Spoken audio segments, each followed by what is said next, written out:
Bag ꯇꯧꯗꯦ ꯁꯤꯒꯤ ꯃꯐꯝꯁꯤꯗ ꯌꯧꯔꯛꯀꯅꯤꯗꯣ ꯑꯗꯨ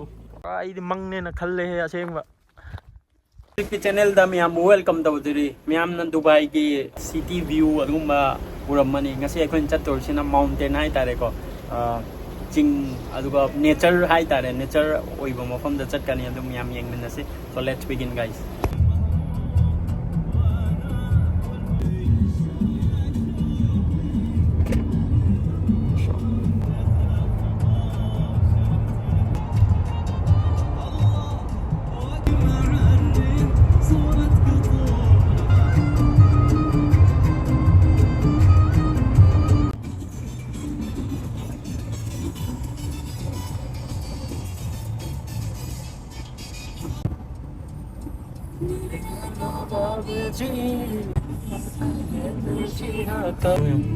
ꯚ꯭ꯌꯨꯁꯦ ꯑꯃꯨꯛ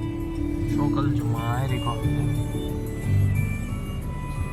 ꯁꯤꯗ ꯀꯩꯅꯣꯝꯃ ꯂꯩ ꯃꯣꯏ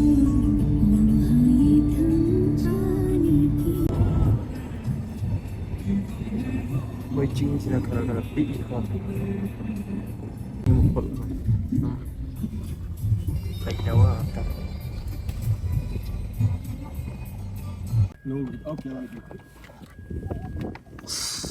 ꯈꯪꯗꯦ ꯑꯁꯦꯡꯕꯅꯤ ꯆꯍꯤ ꯑꯅꯤ ꯑꯍꯨꯝꯒꯤ ꯃꯇꯨꯡꯗꯅꯤ ꯊꯣꯛꯂꯛꯏꯁꯤꯀꯣ ꯂꯩꯌꯦ ꯚ꯭ꯌꯨ ꯃꯁꯥꯜꯂ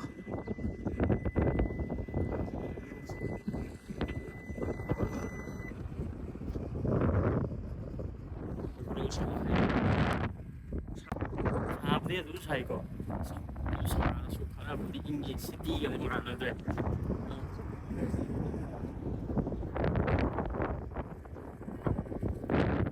ꯏꯪꯅ ꯂꯧꯔꯦ ꯃꯩ ꯍꯧꯅꯕ ꯋꯥꯏꯕꯝꯅꯦ ꯗꯥꯏꯔꯦꯛ ꯐꯪꯉꯦ ꯁꯤꯗ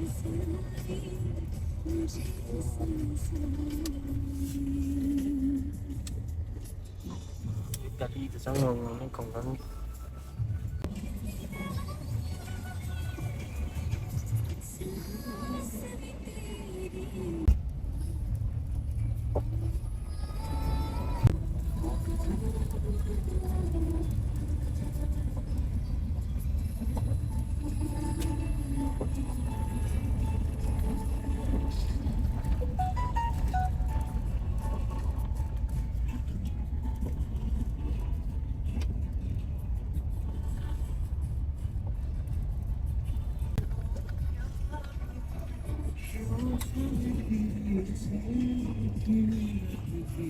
ꯆꯤꯡꯒꯤ ꯑꯍꯣꯡ ꯉꯥꯛ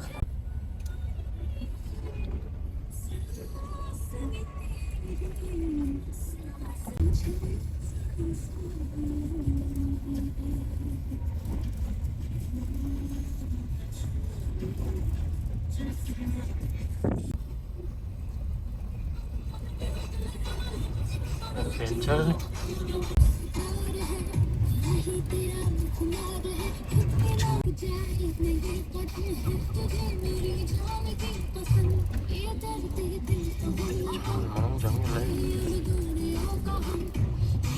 yung muta bro pala kay tawala farm dawit tawlo ising na jingol ay thanam ne la ay ising ko ta ising chile ba ang kembe kita uri ni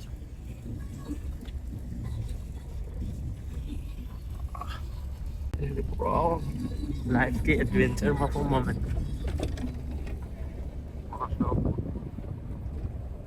expect tꯧde sigi mafamsida yaurakanido ꯑꯩ ꯉꯁꯤ ꯌꯧꯔꯒ ꯌꯦꯡꯉꯁꯤ ꯃꯐꯝꯁꯦ expect ꯇꯧꯗꯦ ꯑꯁꯦꯡꯕ ꯑꯩ ꯌꯥꯝ ꯐꯖꯒꯦꯗꯤ ꯌꯥꯝꯅ ꯃꯌꯥꯝ ꯚꯤꯗꯤꯑꯣꯁꯤꯕꯨ ꯂꯥꯏꯛ ꯀꯃꯦꯟ ꯁꯤꯌꯔ ꯇꯧꯕꯤꯌꯨ ꯌꯦꯡꯉꯣ ꯑꯩꯅ ꯁꯤ ꯑꯥꯏ ꯍꯣꯞ ꯁꯤꯒꯤ ꯃꯐꯝꯁꯤ ꯌꯧꯔꯒ ꯃꯌꯥꯝꯗ ꯌꯦꯡꯍꯟꯅꯕ ꯍꯣꯠꯅꯔꯛꯏꯁꯦ ꯃꯌꯥꯝ ꯑꯩꯅ ꯍꯣꯠꯅꯖꯔꯤꯕꯁꯤꯗ ꯃꯇꯦꯡ ꯈꯔ ꯄꯥꯡꯕꯤꯌꯨ ꯌꯥꯝꯅ ꯁꯄꯣꯔꯠ ꯌꯥꯝ ꯗꯔꯀꯥꯔ ꯑꯣꯏ subscribe ꯇꯧꯕꯤꯌꯨ ꯁꯤꯌꯔ ꯇꯧꯕꯤꯌꯨ ꯐꯖ ꯐꯖꯕ ꯀꯣꯟꯇꯦꯟ ꯑꯗꯨꯝ ꯃꯌꯥꯝꯗ ꯌꯧꯍꯟꯅꯕ ꯍꯣꯠꯅꯖꯔꯛꯀꯦ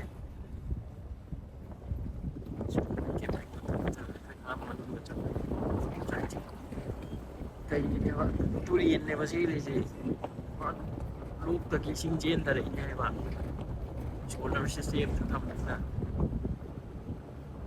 ꯐꯥꯔꯝ ꯍꯥꯏꯕꯗꯤ ꯁꯦꯝꯃꯒꯀꯣ ꯁ꯭ꯄꯤꯠ ꯐꯖꯩ ꯑꯁꯦꯡꯕ ꯁꯨꯝ ꯂꯩꯕ ꯃꯥꯜꯂꯦ ꯁꯟꯊꯤꯗ ꯊꯤꯗ ꯍꯥꯞꯄꯒ ꯏꯁꯤꯡ ꯂꯩꯕꯗꯨꯗ ꯏꯁꯤꯡ ꯂꯩꯔꯝꯃꯦ ꯂꯝꯕꯤꯁꯤꯗꯤ of ꯔꯣꯗꯅꯦꯕ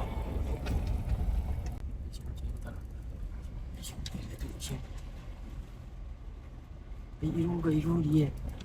아들이가 이루래 여보 그 캠핑 tàu lại xem vì xin cái lấy hay ba sao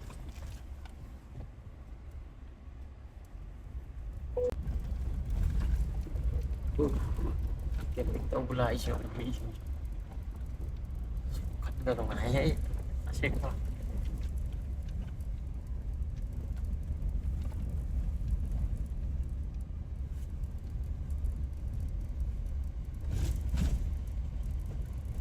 Wonder Balen camping này đồng cái nhiều wallahi mashallah Fazla đâu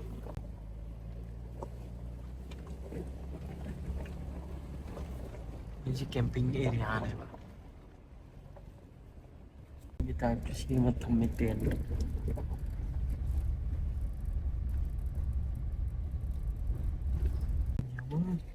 Kusihin doy hindi Truk lang gini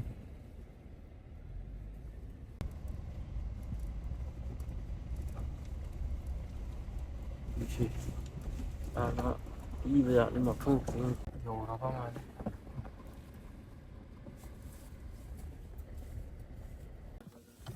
vì cái mà pan cái view ai đi măng nên là khăn lê xem vậy Orang mangnya nak kalle. Kuva sih. Cái nóm xí mà. Peace oi đấy. Cái pura peace oi đâu khơi cái gì đâu ngoài mà phong lạc tôi xí. Ủa. Anh mà số nó puta được vì. Tụi mình này thân ta.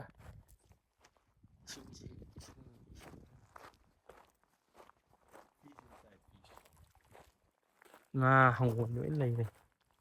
đi ăn là cái nhiều lần tiếp lần gì chứ lấy được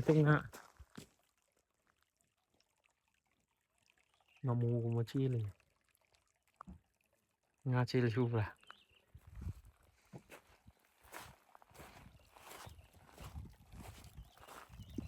lấy này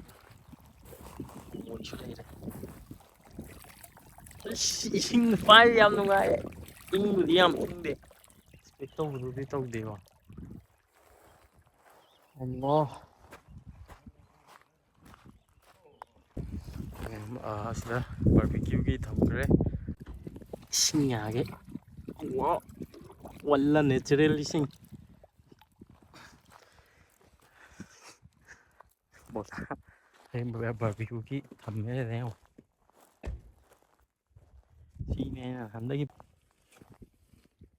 ta cái mèo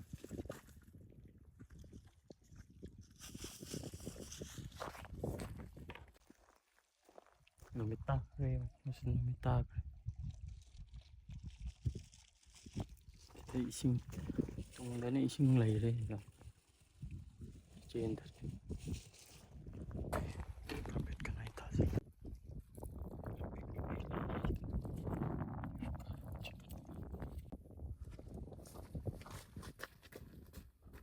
So ma'am, yung background eh.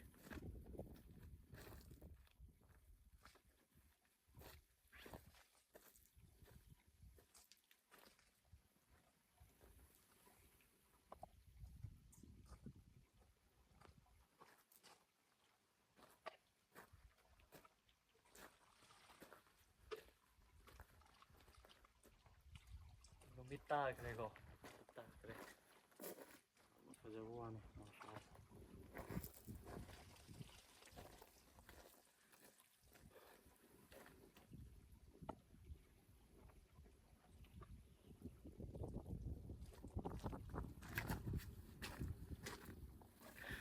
ꯃꯊꯪ process ꯇꯧꯔꯒ ꯇꯧꯈ꯭ꯔꯦ ꯀꯩꯀꯩ ꯂꯩꯕꯅꯣ ꯁꯤ ꯁꯣꯝꯗ ꯆꯠꯂꯒ ꯁꯣꯝꯗ ꯔꯨꯝꯒꯤ ꯇꯥꯏꯞꯇ ꯑꯃ ꯁꯦꯝꯃꯛꯏꯔꯣ ꯏꯁꯤꯡꯁꯨ ꯂꯩ ꯁꯤꯗ ꯁꯤ ꯏꯁꯤꯡꯁꯦ ꯑꯃꯨꯛ ꯊꯨꯝꯃꯤ ꯑꯃꯨꯛ ꯂꯦꯞꯄꯤ ꯇꯧꯋꯦ ꯃꯣꯏꯁꯦ ꯏꯁꯤꯡ ꯂꯩꯕꯁꯤꯅ ꯑꯜꯍꯝꯗꯨꯂꯤꯜꯂꯥ ꯌꯥꯝ ꯐꯔꯦ ꯏꯁꯤꯡ ꯂꯩꯕꯁꯤꯗꯤ ꯌꯥꯝꯅ ꯐꯔꯦ ꯏꯁꯤꯡꯁꯨ ꯂꯪꯉꯦꯕꯀꯣ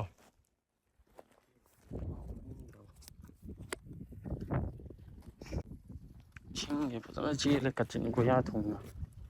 ꯍꯪꯉꯣꯏꯁꯨ ꯐꯖꯅ ꯂꯩꯔꯦ ꯍꯪꯉꯣꯏ ꯉꯥꯁꯦ ꯂꯥꯟꯄꯤꯅꯁꯨ ꯐꯖꯅ ꯂꯩꯔꯦ ꯐꯥꯒꯗꯕꯅꯤ ꯁꯤ ꯉꯥꯁꯦ ꯉꯧꯔꯁꯨ ꯉꯥꯁꯤ ꯐꯥꯁꯤꯔ ꯈꯪꯗꯦꯅꯦ ꯃꯣꯏ ꯄꯟ ꯊꯠꯂ ꯊꯝꯃꯤꯌꯣ ꯉꯥꯁꯤ ꯐꯥꯒꯦ ꯀꯗꯥꯏꯅꯣ ꯑꯝꯇ ꯃꯥꯡꯉꯤ ꯀꯩꯅꯣ ꯃꯣꯏꯁꯦ ꯉꯥ ꯐꯥꯒꯦ ꯑꯩꯁꯨ ꯀꯩꯅꯦꯕ ꯁꯥꯔꯤꯁꯦ ꯍꯪꯉꯣꯏꯁꯤꯗꯤ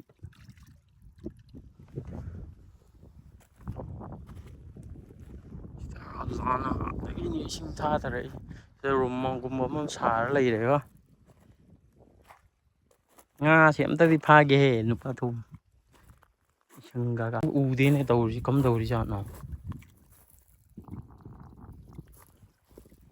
ꯎꯔꯦ ꯎꯕꯁꯤ ꯀꯃꯥꯏꯅ ꯐꯥꯒꯦꯗꯤ ꯆꯥꯎ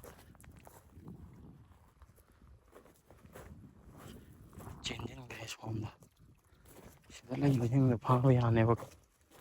ꯃꯥꯡꯈ꯭ꯔꯤꯁꯤ ꯀꯔꯤꯅꯣ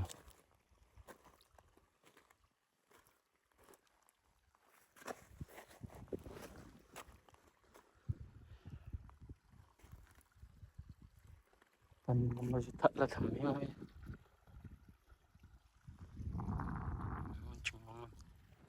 ꯀꯥꯁꯤꯗ ꯐꯨꯠ ꯂꯩꯕ꯭ꯔꯥ ꯌꯦꯡꯉꯨꯁꯤ ꯂꯥꯛꯑꯣ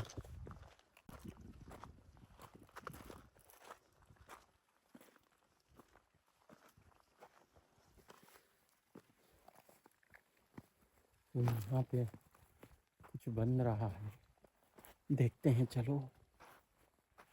हम लाइए सोमदा एडवेंचर है ये पुंछी एक्सपेक्ट तौदे सिगी मफमसिदा ꯁꯤ ꯂꯥꯛꯑꯦ ꯀꯩꯀꯩ ꯂꯩꯖꯥꯠꯅꯣ ꯃꯣꯏ ꯄꯣꯊꯥꯐꯝ ꯊꯝꯃꯤꯕꯅꯤ ꯁꯦꯝꯃꯒ ꯄꯣꯊꯥꯅꯕ ꯁꯣꯝꯗꯁꯨ ꯂꯝꯕꯤ ꯂꯩꯈ꯭ꯔꯦꯀꯣ ꯆꯠꯅꯕ ꯅꯣꯏꯁꯨ ꯑꯩꯈꯣꯏ ꯆꯠꯇ꯭ꯔꯦ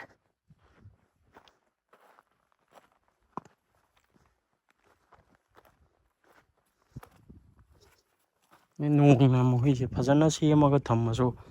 ꯅꯣꯡꯅ ꯀꯩꯗꯧꯈꯤꯕ ꯃꯥꯜꯂꯦ ꯃꯣꯏꯁꯦ ꯃꯅꯨꯡꯗ ꯐꯖꯅ ꯀꯔꯤ ꯁꯦꯝꯃꯤꯅꯣꯗꯤ ꯈꯪꯗꯦ ꯃꯣꯏ ꯑꯣꯀꯦ ꯁꯣꯝꯗ ꯃꯁꯤ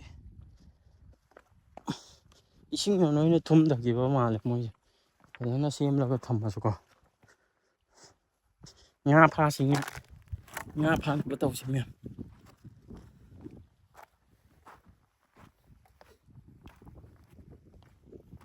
ꯁꯤꯒꯤ ꯑꯦꯗꯚꯦꯟꯆꯔꯁꯦ ꯑꯩ ꯑꯃꯨꯛꯁꯨ ꯍꯟꯅ ꯀꯥꯎꯔꯣꯏ ꯑꯗꯨ ꯌꯥꯝ ꯅꯨꯡꯉꯥꯏꯈ꯭ꯔꯦ ꯑꯦꯛꯁꯄꯦꯛꯁꯨ ꯇꯧꯗꯕ ꯑꯦꯗꯚꯦꯟꯆꯔꯅꯤ ꯃꯁꯤ ꯀꯩ ꯇꯧꯕ ꯌꯥꯒꯦ ꯉꯥ ꯐꯥꯅꯤꯡꯉꯦꯀꯣ ꯉꯥ ꯐꯥꯕꯒꯤ ꯌꯦꯡꯒꯦ ꯑꯩ ꯉꯥꯁꯦ ꯂꯨꯝꯃꯒ ꯄꯟ ꯊꯠꯄ ꯃꯐꯝ ꯑꯃꯗ ꯊꯤꯔꯒ ꯐꯥꯅꯕ ꯍꯣꯠꯅꯒꯦ ꯉꯥꯁꯦ ꯑꯁꯣꯏꯗ ꯆꯦꯟꯁꯤꯟꯈ꯭ꯔꯦꯕ ꯏꯁꯥ ꯆꯣꯠꯇ꯭ꯔꯗꯤ ꯌꯥꯔꯔꯣꯏꯕ ꯁꯤꯗꯤ ꯏꯁꯥ ꯆꯣꯠꯄꯗꯨꯗꯤ ꯅꯨꯡꯉꯥꯏꯇ꯭ꯔꯦꯕ ꯁꯤꯗ ꯂꯩꯈꯤꯕꯅꯦꯕ ꯀꯗꯥꯏꯅꯣꯕ ꯂꯥꯡꯒꯨꯝꯕ ꯑꯃ ꯂꯩꯕꯅꯤ ꯌꯦꯡꯁꯤꯕ ꯂꯥꯡꯁꯦ ꯍꯩꯗꯣꯛꯑꯒ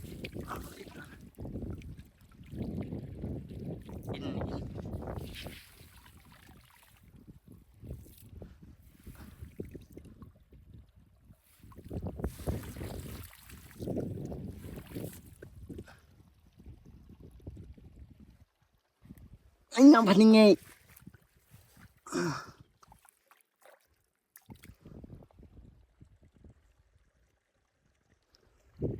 ông thở thôi con nó phá ra lấy cái nó không thở thôi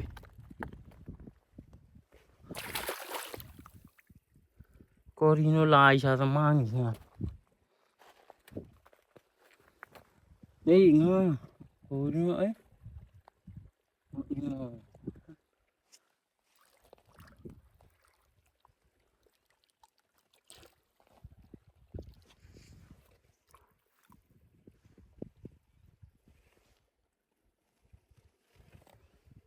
오, 시래기쇼 찌행 가리네 뭐. May honabagidamagta khajur mana kang basi thi ani duga tirane may honabane basi khajur mana kang aba chutare mo chutare may honaba sem chang tan loi kre topa tang lai ani duga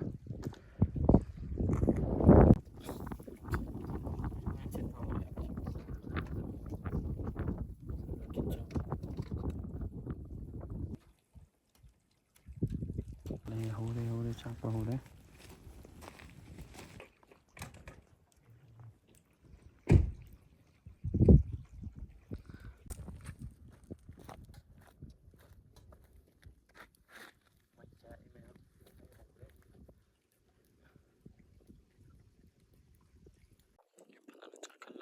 barbecue toude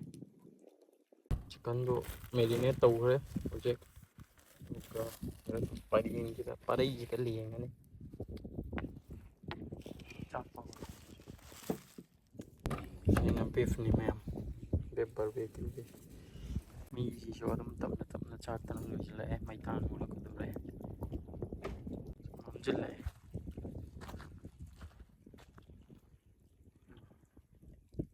use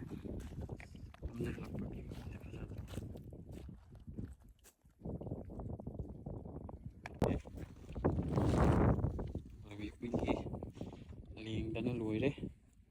Barbeque xin là beef này sao chào này liền dana lùi đấy theo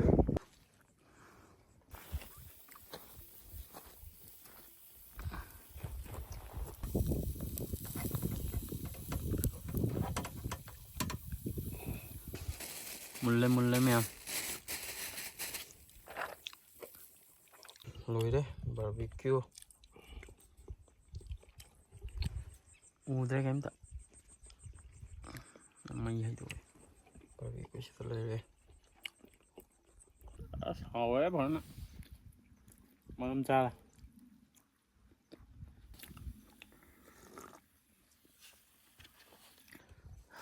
thảo quá hồi đấy không thà thì có bao giờ mẹ lùi dưa leo coi làm mà đi sao lùi lên chặt là cái